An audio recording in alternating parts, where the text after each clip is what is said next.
केन्दुझर जिला पाटणा ब्लॉक अंतर्गत पाटणा आनंदेश्वर मंदिर सम्मुखरे बीजेपी महिला मोर्चा जिला साधारण संपादक सोमवारी मुंडा संयोजन नारी शक्ति बंधन पदयात्रा शताधिक महिला मानक नहीं पाटणा ब्लॉक कार्यालय पर्यंत संपन्न हो जाइछि।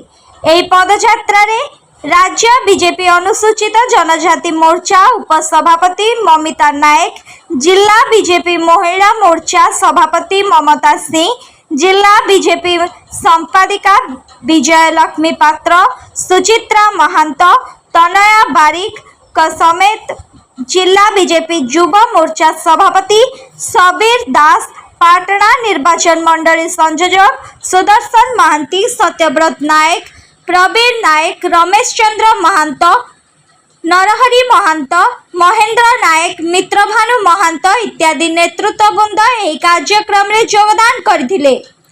महिला मोर्चा पक्षरु राज्य सरकार विरोधी नारा सहित मोदी सरकार रो विभिन्न योजना पाई प्रधानमंत्री को धन्यवाद अर्पण करथिले। पाटणारू प्रभादेवी रिपोर्ट, बनना टीवी।